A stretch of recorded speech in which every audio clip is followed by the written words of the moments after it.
Good evening, you're watching Primetime News on TV1, comprehensive, credible and current. I'm Tinal Tilakaratna.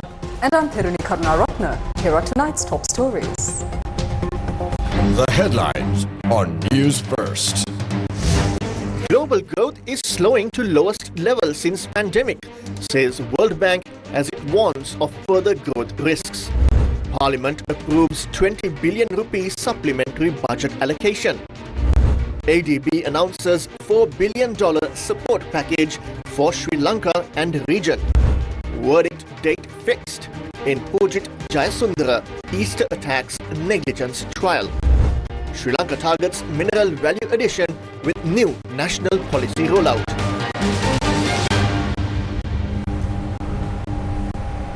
In your top story, the World Bank has warned that the global economic growth is expected to slow to its weakest pace since the COVID-19 pandemic due to the ongoing tensions in the Middle East. Now, the warnings come through the World Bank's Global Economic Prospects Report for 2026. Global growth is projected to fall to 2.5% in 2026. The World Bank points out that rapidly rising energy prices, higher inflation and increased borrowing costs will contribute to this slowdown. The World Bank's Global Economic Prospects 2026 report warns that the outlook could deteriorate further if supply disruptions worsen. According to the report, Iran's closure of the Strait of Hormuz, a key transit route for oil and gas shipments in response to hostile actions by the United States and Israel, has placed significant pressure on global energy and supply chains. The World Bank estimates that Brent crude oil, the international benchmark, will average $94 per barrel this year. This represents a 36% increase compared to the average price recorded last year.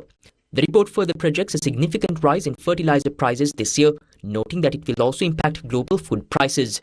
The World Bank reveals that disruption to the Strait of Hormuz could push global inflation to 4% this year, up from 3.3% last year, marking a notable increase. If energy supply disruptions worsen further, inflation could rise to 4.4%, while global economic growth could drop sharply to as low as 1.3%, the World Bank warns. Meanwhile, the report highlights that the Middle East conflict has led to shortages of energy and agricultural products in the South Asian region. It notes that inflation in countries across the region generally remains within or below central bank target ranges. According to the World Bank's Global Economic Prospects 2026 report, Sri Lanka's economic growth is forecast at 3.6% this year. Quote from the World Bank report. Monetary policy in Sri Lanka was tightened at the end of May to tame inflationary pressures. In the South Asian region, excluding Bangladesh and India, the projected softening of growth in 2026 partly reflects heightened uncertainty and higher input costs, which will weigh on investment, including in Nepal and Sri Lanka. Revenue collection will likely remain strong in Sri Lanka, maintaining a primary surplus. Hopes grew for peace between Iran and the United States after President Donald Trump said a deal could be signed as soon as this weekend, even as Tehran said it had not made a final decision on a pact. The deal, if confirmed, would be the most significant diplomatic breakthrough yet to end the three-month-old war, which has killed thousands and sent global energy prices sharply higher after Iran all but closed the Strait of Hormuz to shipping. We now cross over to Mitra Bekun for more of the very latest. Yes, Dinal and Therni. Now taking a look at this story, Trump told reporters at the White House, quote-unquote, "We just made a great settlement of the war with Iran."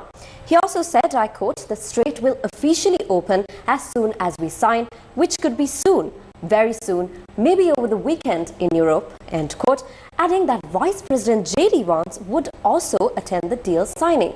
Now let's take a look at more details on this developing story.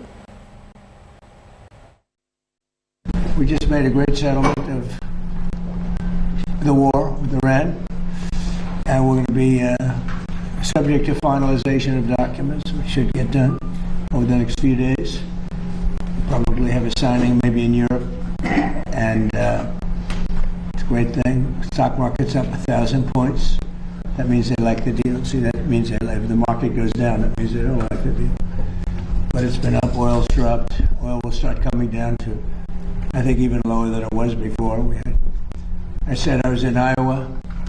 It was $1.85 a gallon.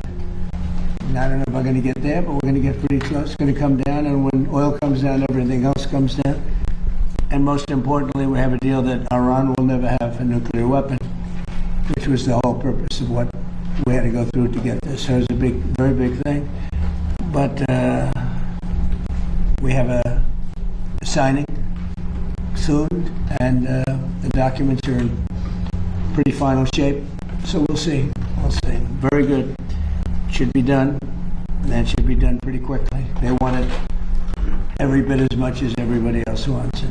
And I think a lot of good relationships can ensue from this, and they're all very happy. The whole Middle East is happy, and long beyond the Middle East, the Strait will open as soon as we have it signed. Iranian media reported Foreign Ministry spokesperson Esmail Baghei as saying large parts of the agreement have been finalized, but Iran would not compromise on its red lines. He said, quote-unquote, "We have not reached a final conclusion on this matter." He added that this is a very important issue that is currently being reviewed by the relevant decision-making bodies. Still, tension remained high around the Strait of Hormuz, with the US forces shooting down 2 Iranian one-way attack drones after Tehran attempted to strike commercial ships transiting the vital waterway. Iran's military stopped a tanker from transiting the strait, state media said, reporting the sound of explosions early on Friday. Meanwhile, Israel's military says it attacked 310 Hezbollah sites in southern Lebanon, and about 80 terrorists were eliminated in the last week. In the Gaza Strip, the Israeli army said more than 20 Palestinian fighters were killed, and in the occupied West Bank, 50 terrorist apprehensions were made. Despite agreeing to ceasefires in both Lebanon and Gaza, Israel's military continues to bomb, invade and occupy territory. In more local news, the government today presented a 20 billion rupee supplementary estimate to Parliament to provide relief to people affected by the economic impact of the Middle East conflict on Sri Lanka. The proposal was passed in Parliament without a vote. The Deputy Minister of Finance expressed the following views at the time. When we talk about a supplementary estimate, historically it has meant allocating additional funds, often spent based on the discretion of ministers or political interests. However, although this is termed a supplementary estimate, it is being used here to reallocate expenditure under a different head within the ministry for relief purposes. This does not increase total government spending. Therefore, we are operating within the approved borrowing limit for 2026, which stands at 3,740 billion rupees. We are requesting approval to proceed with that. We are requesting approval to proceed within that limit. As such, this will not increase debt in any way. The country's economic situation was also clarified during the discussion. As of the end of March 2026, Sri Lanka's total central government debt stood at approximately $98.96 billion. Provincial councils and local government institutions account for around $23 million. And when state-owned enterprises are included, the total rises to about $102.2 billion. Compared to the end of 2025, this reflects a decline. While debt is reported in rupees locally and in dollars internationally, effective debt management has been maintained. These figures are accounting data, and the correct interpretation of debt must be considered in dollar terms. We have been given a target to bring debt sustainability to 95% of GDP by 2032. However, we have been able to approach this target much earlier, by the end of 2025 itself. Since no new borrowing has been taken for this supplementary estimate, we were also able to reduce the budget deficit in 2025 to its lowest level since 1957 at 2.3% of GDP. Despite this stability, there is a spread of misleading and inaccurate data in society. Instead of constructive debate based on official figures, there is little accountability or ethical consideration in such claims. For example, some have falsely stated that the government's budget deficit for the first quarter was 606 billion rupees. These are completely incorrect figures being circulated.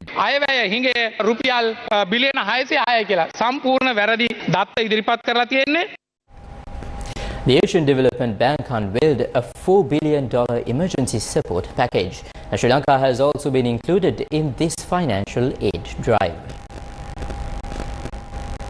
Sri Lanka has emerged as one of the countries seeking urgent financial support from the Asian Development Bank as the institution moves swiftly to deploy a massive $4 billion assistance package to help economies withstand the far-reaching impacts of the ongoing Middle East conflict. The ADB confirmed that Sri Lanka is among 15 countries across Asia and the Pacific that have formally requested assistance, highlighting the growing economic pressure faced by nations dependent on fuel imports, remittances, and global trade stability. The financial support package includes approximately $3 billion in direct government requests and an additional $1 billion in trade finance aimed at securing essential imports such as energy and food. The requests, which follow a financial support package announced by ADB in late March, range in size from $15 million to $1.5 billion and include policy-based loans, countercyclical financing, rapid repurposing of existing sovereign portfolio funds, and emergency assistance loans. A group of activists today launched a complaint with the police headquarters, alleging that certain individuals are obstructing the ongoing investigations and legal proceedings related to the Easter Sunday terror attacks. Representatives of the Democratic National Movement, along with several civil society activists, visited police headquarters this morning and formally handed over a written complaint to the Inspector General of Police. A continuous protest was launched near the Colombo Fort railway station under the leadership of former members of Parliament Vimal Weerawansa, Udeka Manpila and Sarva Janabala leader Dilip Jayawira. At that location, we observed that they repeatedly made statements that could obstruct investigations, interfere with investigating officers and disrupt the judicial process. For several years, under successive presidents, there was a failure to enforce the law regarding the Easter Sunday attacks. At present, when steps are finally being taken to implement the law, arresting relevant individuals and carrying out investigations, these statements are creating obstacles for investigators and the judicial system. Therefore, we have submitted a complaint to the Inspector General of Police requesting that appropriate legal action be taken against those responsible for such conduct.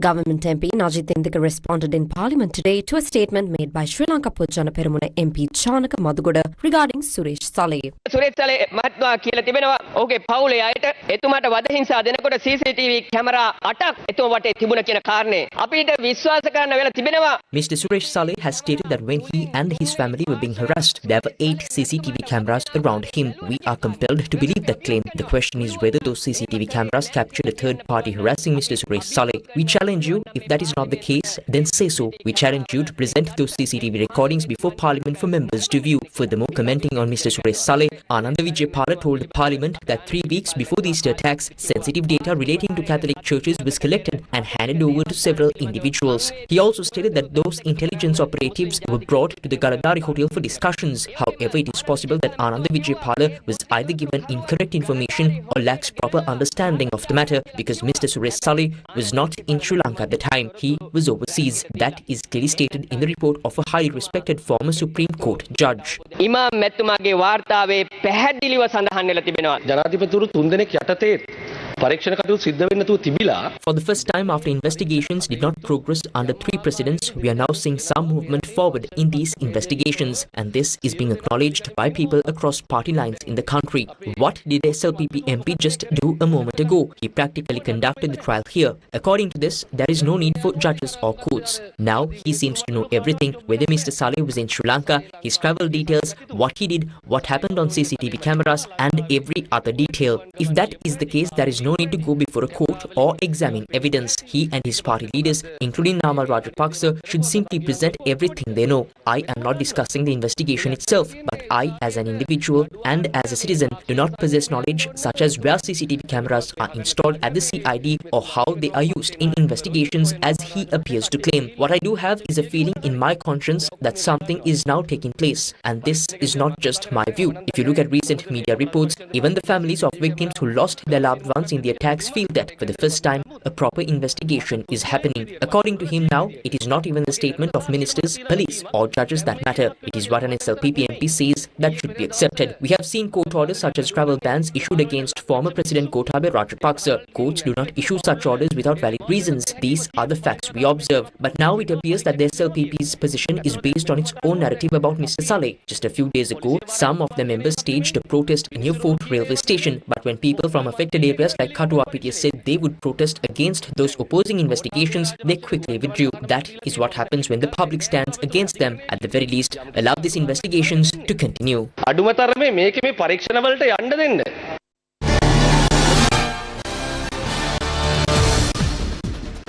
SJP's Mujibur Rahman made the following comments. If Suresh Saleh is innocent, then there is nothing for him to fear. What he needs to do is go before the court and prove his innocence. That is what he should do. Otherwise, there is no point in fasting or engaging in these kinds of actions. During his tenure as head of intelligence, he himself arrested several individuals, claiming they were masterminds behind the Easter bombings. He arrested Rishad Patiuddin. He also arrested Hijaz Hizbullah, stating at the time that they were responsible. None of those individuals resorted to fasting or protests. Instead, they went before the courts, fought their cases through legal channels and ultimately secured their victories. Therefore, I believe Suresh Saleh should do the same. Rather than fasting or engaging in other actions, he should immediately go before the courts and defend himself through legal means. I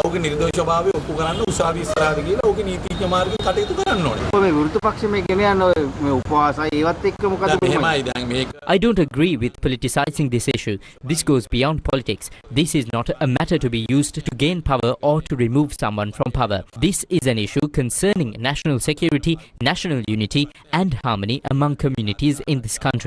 If anyone has assisted the group led by Zahran and remains free, I believe that is a threat to national security. Therefore, we must look at this issue beyond political angles and consider it in terms of national security, national unity and the future of the country.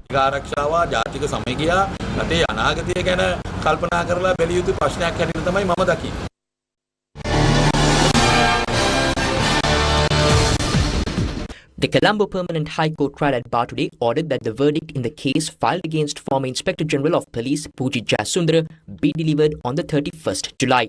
The case has been filed under charges including criminal negligence for failing to act to prevent the Easter Sunday terror attacks despite having received prior intelligence warnings. The trial was heard before a three-judge bench comprising Priyantha Liyanage, Viraj Veerasurya and Tilakaratna Bandara. Separate cases had been filed by the Attorney General against former Defence Secretary Hemasiri Fernando and former IGP Pujit Jayasundara over the same incident. Following the hearing of prosecution evidence, the Colombo High Court trial at Bar at that time acquitted the accused on the 18th February 2022 without calling for their defence. Subsequently, the Attorney General appealed to the Supreme Court, arguing that the decision was contrary to law and seeking to have it set aside. The Supreme Court later ruled that the High Court had erred in law by acquitting the accused without calling for their defence, emphasising that such a step was legally required.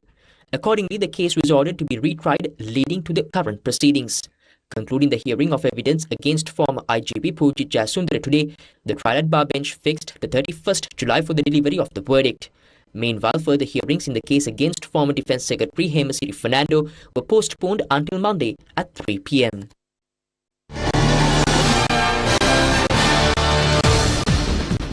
The Attorney General today informed the Court of Appeal that no decision has been taken at this stage to arrest or detain Senior Deputy Inspector General of Police Varuna Jayasundara under the Prevention of Terrorism Act.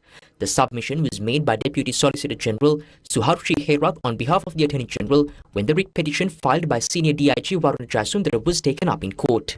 The petition seeks an order preventing his arrest and detention in connection with the ongoing investigations into the Easter Sunday terror attacks. The petition was taken up before a bench of Court of Appeal judges comprising Justices Shashi Mahendran and Aditya Patabandige. Presenting facts before court, Deputy Solicitor General Suharshi Herath, appearing for the respondents, stated that investigations into the Easter Sunday attacks are currently being conducted under a renewed approach. She further informed court that so far no material has been uncovered implicating the petitioner, Senior DIG Varuna Jayasundara, in the course of these investigations. Accordingly, she stated that investigators have not taken any decision at this stage to arrest or detain the petitioner under the Prevention of Terrorism Act. News First, main sponsor. 2 countries, 2 degrees within 4 years. Call ACBT. Get ready for a night of music, energy and unforgettable vibes as Augusta presents The Monsoon Party at CHNFC 13th June from 7:30 p.m. onwards, featuring an incredible lineup with Daddy, 242, Doctor, The Slipping Chairs, Magic Box Mix-Up and Pop Culture. Call 077-692-8857 or visit themonsoonparty.augusta.lk.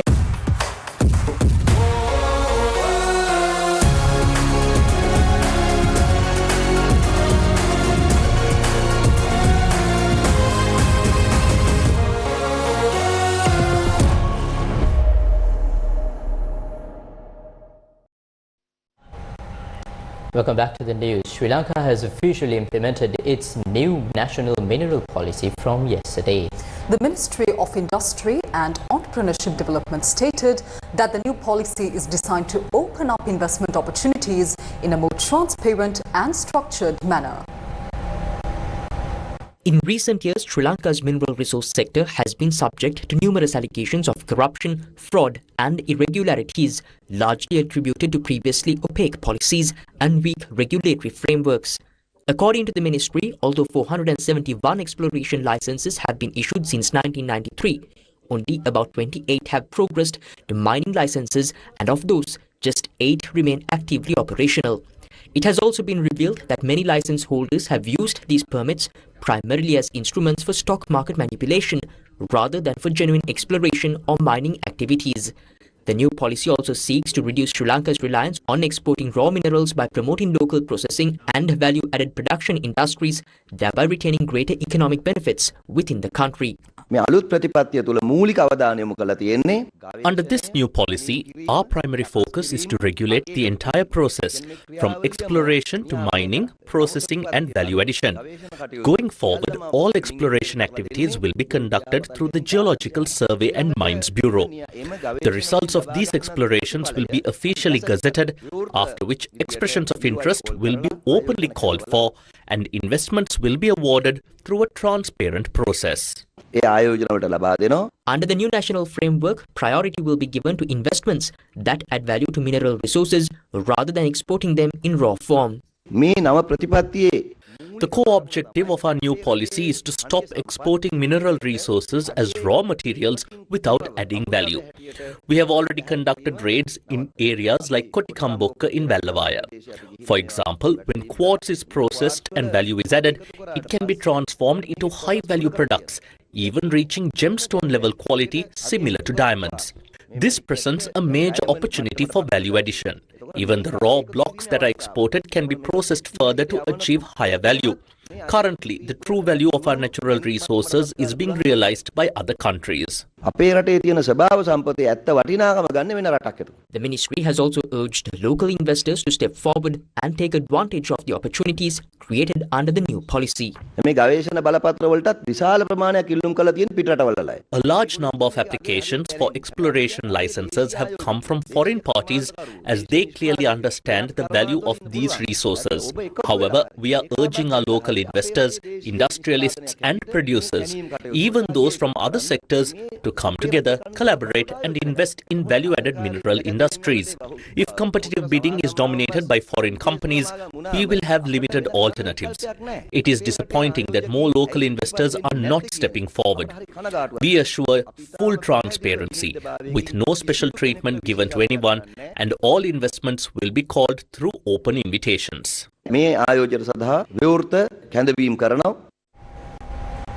A committee has been appointed to carry out a strategic review and restructuring of Sri Lankan Airlines, marking a significant step towards reforming the national carrier. The committee is chaired by Dr. Hans Vijay Surya, Chief Advisor to the President on Digital Economy. The government has identified the need for a comprehensive strategic review of Sri Lankan Airlines as an urgent priority. The primary objective of the review is to establish a financially sustainable and commercially efficient national airline while reducing the long-term financial burden placed on the government. Accordingly, it has been decided to appoint this committee to oversee the strategic review and restructuring process of Sri Lankan Airlines, working in collaboration with the International Finance Corporation, which is acting as the transaction advisor. The committee, chaired by Dr. Hans Vijay Surya, includes a group of experts with extensive knowledge across multiple sectors. Senior Presidential Economic Advisor Duminda Hulangamur, Financial and Corporate Strategy Expert Deshal Dimel, Transactions, Investment investment banking, mergers and acquisition specialist Dumit Fernando are among the members of the committee. In addition, the Secretary to the Minister of Finance or his representative, the Secretary to the Minister of Transport, Highways and Urban Development or a representative from the Civil Aviation Authority, the Chairman of Sri Lankan Airlines, legal experts specializing in corporate, aviation and public law and aviation industry specialists are also included in the committee. The construction work on the second passenger terminal at the Bandaranaike International Airport, which was halted midway in 2022 due to the economic collapse, is planned to resume in November this year. Now, this was revealed during a discussion held this morning between representatives of the Japan International Cooperation Agency or JICA and the Minister of Ports, Civil Aviation and Energy, Anura Karunatilaka. The main objective of this critical discussion, held with a JICA delegation led by the Japanese ambassador to Sri Lanka, Akio Isomata, was to expedite approvals regarding the project's loans and contract values in order to commence construction work by November 2026. The project, which began in 2020 under a 75 billion yen loan assistance package from the Japanese government, was halted midway in April 2022 due to the country's economic crisis. However, based on the confidence in the current government, the Japanese government and JICA have agreed once again to provide the necessary loan facilities. The minister agreed during the meeting to discuss with the Ministry of Finance and secure swift approval regarding the required loan amount for this project, which is already in the final stages of contractor selection. The President has also given special attention to this nationally significant project, and the JICA representatives indicated that their target is to fully complete the work within 30 months from the date the project resumes. Opposition leader Sajith Premadasa made the following comments in Parliament. You cannot even watch the news anymore. Everything is about El Nino. The President is El Nino, ministers are El Nino, everyone is El Nino. There are even separate segments on the news about it. However, I am proud to say that through the Climate Caucus, co-chaired by Professor Abhay Vikrama and myself, despite low participation from members of Parliament, we conducted a comprehensive analysis on the El Nino situation affecting our country. Not only El Nino, but we also examined the La Nina phenomenon. What I want to stress is that both La Nina and El Nino are creating serious conditions and the situation is changing rapidly. Temperatures in the Pacific Ocean are rising by 2.1 degrees Celsius. There is about a 63% probability that Sri Lanka could experience a super El Nino similar to the devastating events of 97 to 98 and 2015 to 2016. This has now been indicated by international institutions such as the National Oceanic and Atmospheric Administration or NOAA. What does this mean? Monsoon rains will fall below normal levels, causing severe damage to agriculture. There will be extreme heat stress. At the same time, when rains do occur, we are likely to face intense downpours leading to severe damage. This is what we call climate whiplash. Our country is likely to face a severe climate shock. We believe that this will occur in two stages. We sincerely hope this does not happen, but during July and August and later in the year, we may face prolonged drought conditions with high temperatures, followed by unexpected floods and landslides. Therefore, we strongly believe that immediate action is necessary. From tomorrow, they may even start calling me El Nino Sajith Premadasa. That is not an issue. Call me whatever you want. In the end, it is the 22 million people of this country who will face the consequences of this disaster. I urge that these warnings be communicated to the President and propose the establishment of a presidential task force to address this crisis. ජනාධිපති කාර්යසාධක බලකායක් ස්ථාපනය කරන්නයි කියන එක මම යෝජනා කරනවා. Weather first.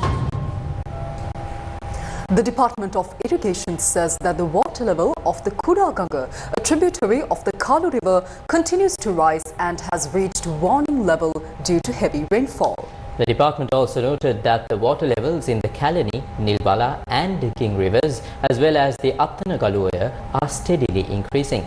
Let's now turn our attention to today's weather report. Umetra Bekun has the details. Thank you, Dharani. And Tinal now issuing an amber advisory at 6 p.m. this evening. The Department of Meteorology warns strong winds of between 40 to 50 kilometers per hour can be expected at times over the central, Sabargamua, northern and north central provinces, as well as in the Trincomalee and Hambantota districts. Now, the department says this is due to the active southwest monsoonal condition. Now, as seen on your screen now, the department has also issued a list of damages that could be expected as a result of the strong winds, as well as preventive action that should be taken to overcome this situation. Now, other parts of the island may also experience fairly strong winds ranging between 30 and 40 kilometers per hour.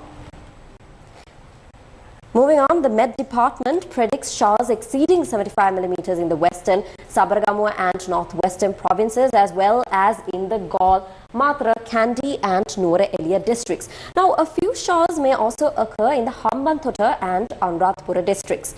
Meanwhile, earlier today, the Met Department issued a red alert for rough seas and strong winds for the sea area stretching from Kankasangture to Kalpitia via Manna.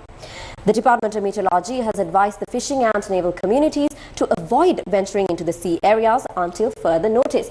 This is because the wind speeds in these sea areas could increase to 60 and 70 kilometers per hour, causing very rough sea conditions. Sea areas around the rest of the island may also be rough at times. So the Department of Meteorology has therefore urged the fishing and naval communities to remain vigilant and exercise caution. It further requested these communities to be attentive to future forecasts issued by the Department of Meteorology in this regard.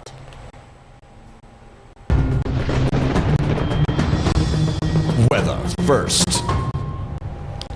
The United States Independence Variant Littoral Combat Ship USS Canberra LCS-30 arrived at the port of Colombo on Friday. In April 2026, USS Canberra was positioned in the Arabian Sea during a maritime blockade against ships entering or exiting Iranian ports and coastal areas. The visit of the USS Canberra represents the fourth US Navy littoral combat ship to call on Colombo in recent years, following the USS Tulsa, USS Charleston and USS Santa Barbara. Commanded by Commander James McLaughlin, the USS Canberra is making a brief logistical stop in Colombo to refuel and replenish supplies before continuing its deployment. Commissioned in July 2023, the USS Canberra is part of the US Navy's Independence Variant Littoral Combat Ship Fleet, designed for high-speed, agile operations in near-shore environments. The vessel is equipped to support a wide range of missions, including maritime security, forward presence, sea control and deterrence operations. Minister of Health and Mass Media Dr. Nalinda Jayatissa met Yohei Sasakawa, the World Health Organization's Goodwill Ambassador for Leprosy Elimination, at the Ministry of Health and Mass Media yesterday. The discussion focused on Sri Lanka's efforts to eliminate leprosy, the country's current progress, future health plans and ways to strengthen cooperation among the government, the World Health Organization and the Sasakawa Health Foundation. The WHO and the Sasakawa Health Foundation reaffirmed their continued support for Sri Lanka's leprosy elimination program. They also reviewed the progress made after the recent Sri Lanka National Leprosy Conference and commended the strong partnership among the government, the WHO and the Sasakawa Health Foundation. The discussion highlighted the need to strengthen political commitment, increase community participation and provide people-centered and patient-centered services through the primary healthcare system. The participants also stressed the importance of accelerating the leprosy elimination program through closer integration with primary healthcare services. The Royal Asiatic Society of Sri Lanka will resume its annual research conference this weekend after a 5-year hiatus. The Royal Asiatic Society of Sri Lanka Conference 2026, themed Layers of Time, Heritage, Culture and Society in Sri Lanka, will be held on the 13th and 14th of June at the Mahavali Centre Auditorium. A pre-conference media briefing was held today at the Society's headquarters, where office bearers highlighted the importance of reviving the annual event, which had been suspended following the COVID-19 pandemic. We are hopeful that the inauguration tomorrow and the papers will be a good platform for us for the Royal Asiatic Society to continue and be a strength in this digital age. Because in this digital age, we need to realize that there is also much misinformation. And it is societies like ours that give a very firm foundation and also references to make this a proper studied output rather than have, a lot of misinformation that we can actually overcome. There will be 44 research papers in the 14th June, more than 50 presenters. 44 research papers will be presented in the second day in the conference. These research papers covered vast subject areas, starting from religion, sociology, psychology, philosophy, anthropology, and intercultural communication, and vast research area will be covered in this conference. Organizers expressed confidence that the conference will once again become a premier platform for academics, researchers and students to share knowledge and contribute to the understanding of Sri Lanka's rich historical, cultural and social landscape. The Clear Her Path Inter-University Quiz Competition 2026, organized in partnership with the World Bank Group, concluded successfully at the University of Colombo yesterday. This initiative brought together undergraduate students from universities across Sri Lanka to engage in discussions surrounding women's economic empowerment, labor force participation and inclusive development in South Asia. Held at the University of Colombo, the Clear Her Path Inter-University Quiz Competition 2026 served as a platform to encourage youth engagement on economics, public policy, gender equality and contemporary socio-economic challenges. The competition featured preliminary rounds during the morning session where university teams competed across multiple breakout venues before advancing to the grand finale held later in the day. The event was organized by the Economics Students Association of the University of Colombo in collaboration with the World Bank Group, Department of Economics of the University of Colombo and South Asian Economics Students Meet or SAESM Sri Lanka. Participants were tested on their knowledge of economics, development and policy-related issues while also engaging with themes centered on women's participation in the economy and inclusive growth. The grand finale was attended by distinguished representatives from academia, development organizations and university leadership, emphasizing the importance of creating informed dialogue on opportunities for women in the workforce.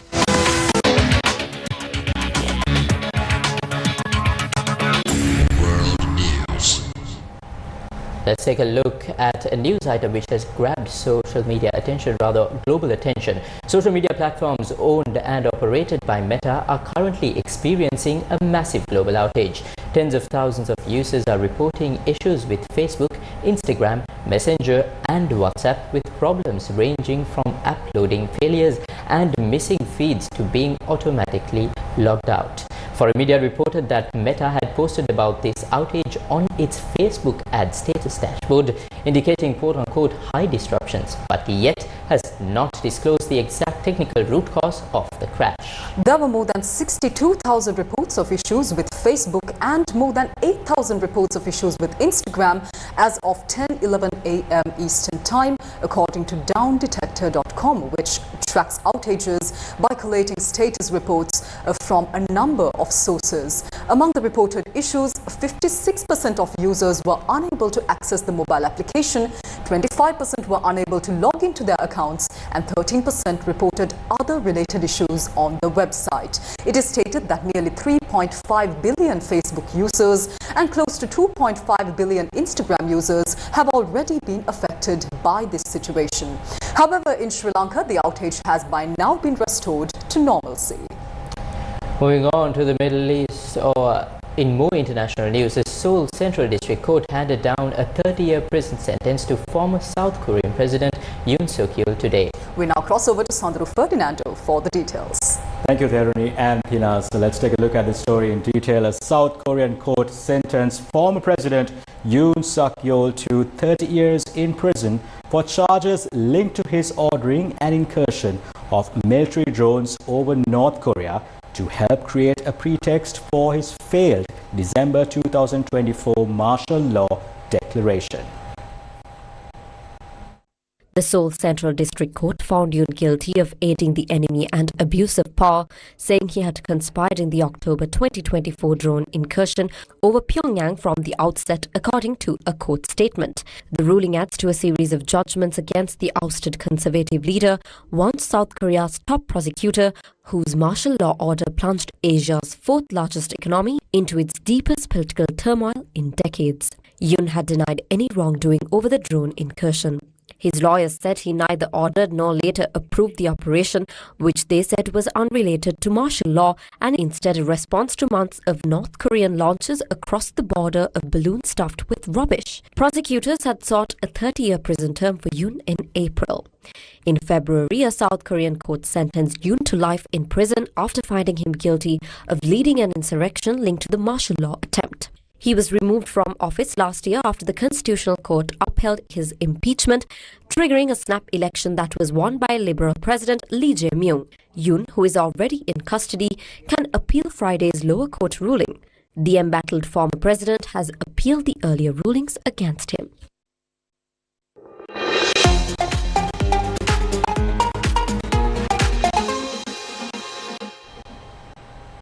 The 2026 FIFA World Cup officially kicked off in Mexico in the wee hours of this morning, Sri Lankan time. The tournament is being co-hosted by the United States, Canada and Mexico. The licensed broadcasting rights in Sri Lanka are held by the Maharaja Media Network. The opening match, Mexico versus South Africa. The match was played at the Mexico City Stadium. The opening ceremony was brought to life in front of a crowd of over 80,000 spectators, featuring performances by Shakira and Burna Boy. After 40 years, Mexico marked its return to hosting a World Cup match on home soil by securing a 2-0 victory. In the first half, Raul Jimenez midway through the second. Big chance. The shot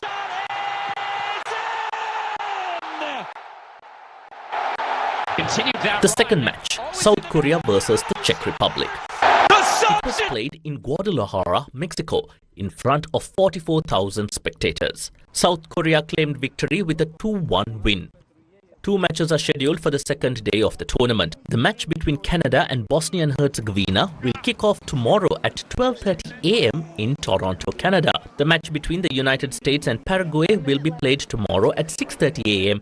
in Los Angeles, USA. All matches of the tournament can be watched live on Sirasa TV and TV1.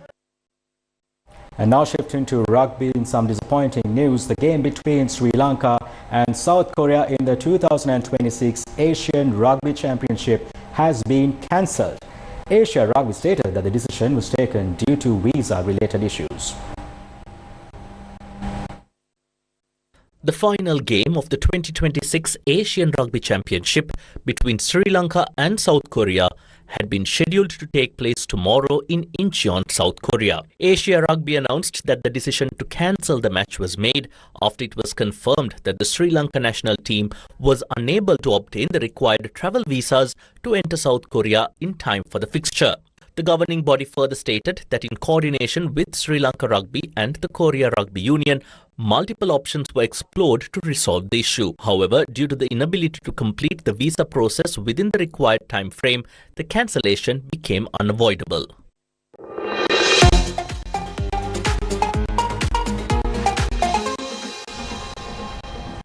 And that's a wrap of Primetime News for tonight. Thank you for joining us. Good night.